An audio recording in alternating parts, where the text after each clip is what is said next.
Hi viewers, welcome to our channel. ప్రస్తుతం మనతో పాటు భరద్వాజ్ గారు సీనియర్ జర్నలిస్ట్ ఉన్నారు. వారితో ఒకసారి మాట్లాడదాం. సార్ నమస్కారం సార్. నమస్తే అండి. సార్, మంచు విష్ణు గారు చాలా ప్రెస్టీజియస్‌గా తీసుకున్న ప్రాజెక్ట్ 'కన్నప్ప' ఎప్పటినుంచో కూడా షూటింగ్ జరుగుతుంది. మరి నెక్స్ట్ మంత్ రిలీజ్‌కి సిద్ధంగా కూడా ఉంది. అయితే దీనికి సంబంధించిన అప్డేట్స్ వరుసగా వాళ్ళు రిలీజ్ చేస్తూ వస్తున్నారు.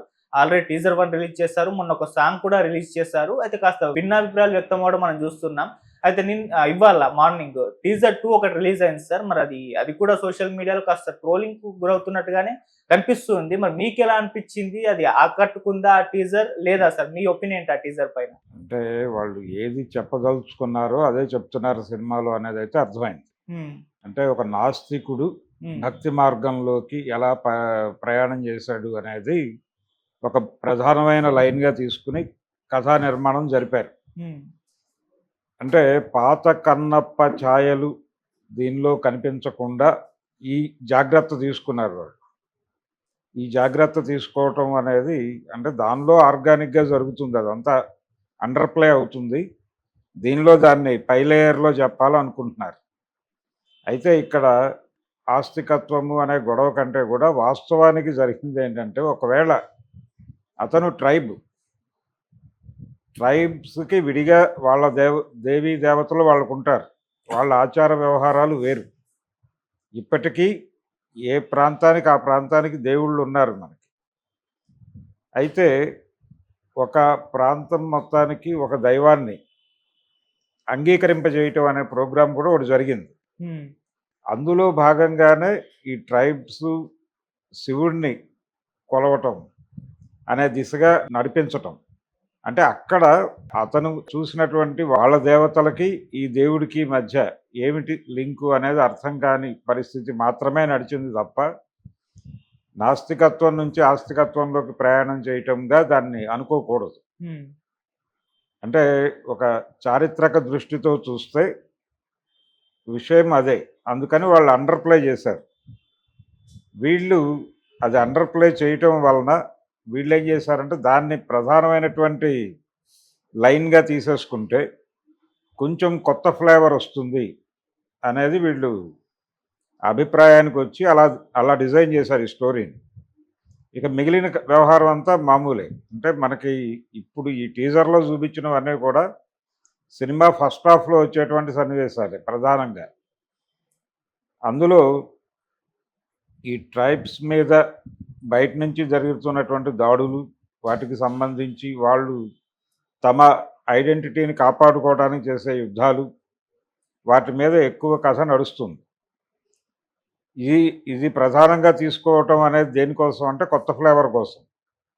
ఇప్పుడు పాన్ ఇండియా లెవెల్‌లో కాదు, గ్లోబల్ మార్కెట్ లెవెల్‌లో వార్ సీన్స్ ఎలా ఉన్నాయో ఆ లెవెల్‌లో తీయాలి అనే ఉద్దేశంతో వీళ్ళు లొకేషన్స్ కూడా న్యూజిలాండ్ చూజ్ చేసుకున్నారు.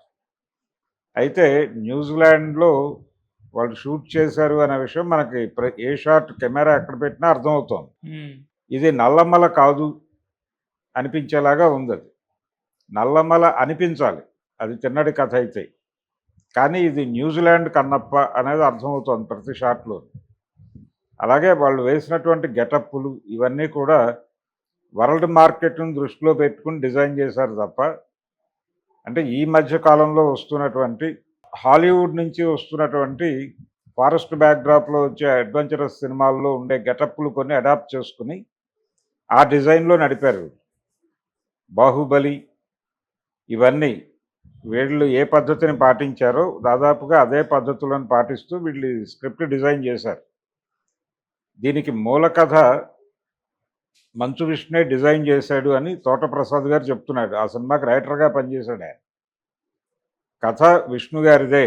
మేము దానిలో వేయాల్సినటువంటి సరుకులు కొన్ని చెప్పాం. ఇది ఇలా ఉంటే బాగుంటుంది, అలా ఉంటే బాగుంటుంది అని చెప్పాను తప్ప, మిగిలిన డిజైనింగు, స్క్రిప్టు అంతా ఆయనదే అని చెప్తున్నాడు.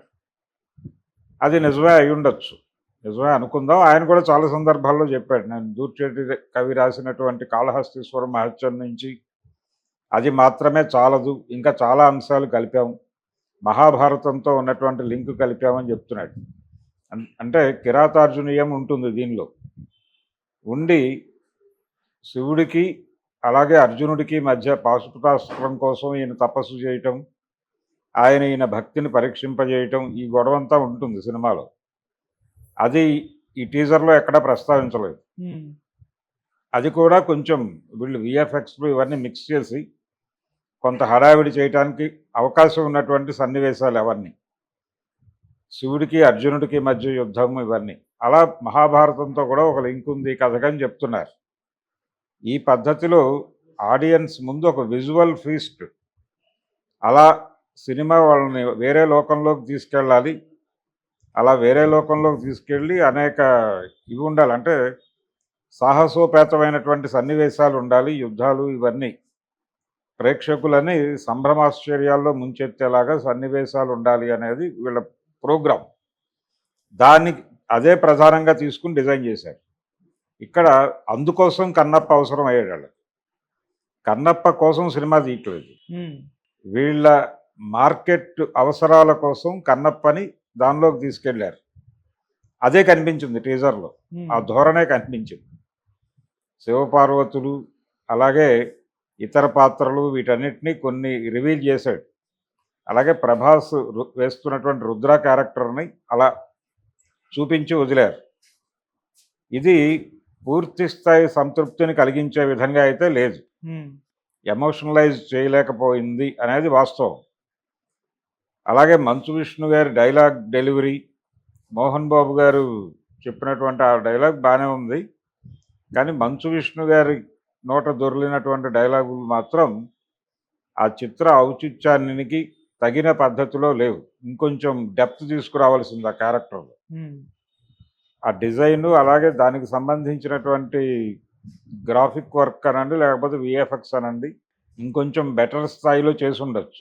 ఎందుకంటే డే టు డే అడ్వాన్స్మెంట్ ఉంది ఆ ఏరియాలో. మొన్న చూసిన సినిమాకి నిన్న చూసిన సినిమాకి తేడా వచ్చేస్తోంది. ఆ లెవెల్ టెక్నికల్ అడ్వాన్స్మెంట్ కనిపిస్తున్నటువంటి సందర్భంలో ఇది కొంచెం ఆ స్థాయిలో అనిపించలేదు. టీజర్ వలన జరిగిందా లేకపోతే ఇంకొంచెం గ్రిప్పింగ్గా దాన్ని కట్ చేసి ఉండొచ్చు. టీజర్ కట్ చేయటంలో జరిగినటువంటి లోపం కూడా కావచ్చు. అందువలన ఇంకొంచెం హైలైట్ అయ్యేటువంటి సన్నివేశాలు జస్ట్ ఎలివేషన్స్ వరకు పరిమితమై టీజర్ కట్ చేసి ఉంటే సరిపోయేది. అది కాకుండా ఇంకేదో చేయాలనుకున్నారు వీళ్ళు. అలా కొంచెం ఏముంటుంది సినిమాలో అనేది చెప్పే ప్రయత్నం చేసేసరికి దానిలో అక్కడక్కడ జరిగినటువంటి లోపాల మీద కూడా డిస్కషన్ జరుగుతోంది బయట. వాస్తవానికి కన్నప్ప పేరుతో తనికెళ్ళ భరణి గారు లో బడ్జెట్లో సినిమా చేయాలనుకున్నాడు సునీల్ హీరోగా.